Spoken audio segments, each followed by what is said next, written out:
நான் அப்பாதான் சொல்லுவேன். அப்பா எங்க? அப்பா அப்பா அப்பா அப்பா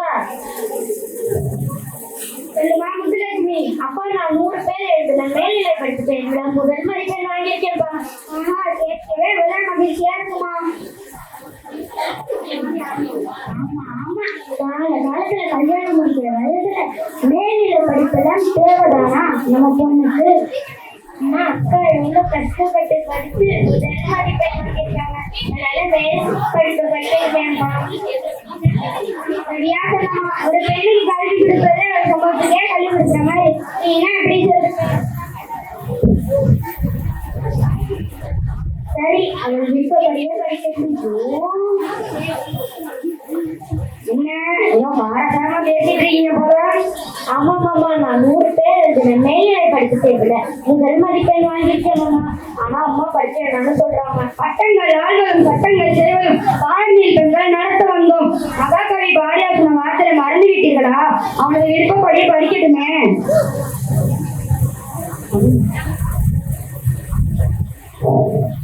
சரி, அவன் விருப்பப்படியே படிக்கட்டும்.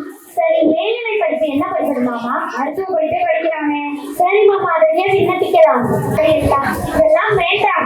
எத்தனையோ நோய் இருக்கிறப்ப புற்றுநோய் மருத்துவமனை மட்டும் இருப்பதற்கு என்ன காரணம்? ஐயா, என்னுடைய தங்கை புற்றுநோயால் பாதிக்கப்பட்டுள்ளார். அந்த புற்றுநோயின் கொடுமையை கண்ணெதிர கண்டவள் நான்.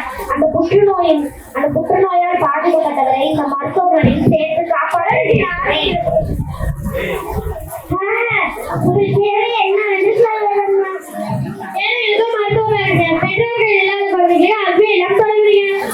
ஆமாம்மா, உங்கள் போது நல்லவர்கள் அரசு அதிகாரி ஆகி நம் நாட்டிற்கு பல நல்லது செய்யும் அம்மா. கவலைப்படாதீர்கள், உங்கள் ஆசையே என் லட்சியம். அதற்காக நான் பாடுபட்டேன். நன்றி அம்மா. சட்டப்பேரவை உறுப்பினராகவும் சட்டமன்ற துணைத் தலைவராகவும் போட்டியின்றி தேர்ந்தெடுக்கப்பட்ட முதல் பெண்மணி டாக்டர் முத்துலட்சுமி ரெட்டி அவர்களை பதவியேற்றுக் கொள்ள அழைக்கிறோம்.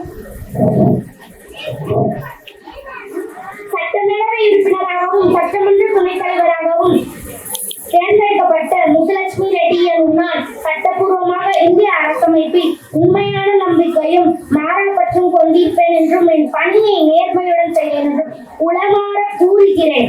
எனக்கும் படிப்பதற்கு நிறைய தடைகள் இருந்தன. எல்லாவற்றையும் என் படிப்பால் தகர்த்தி இருந்தேன்.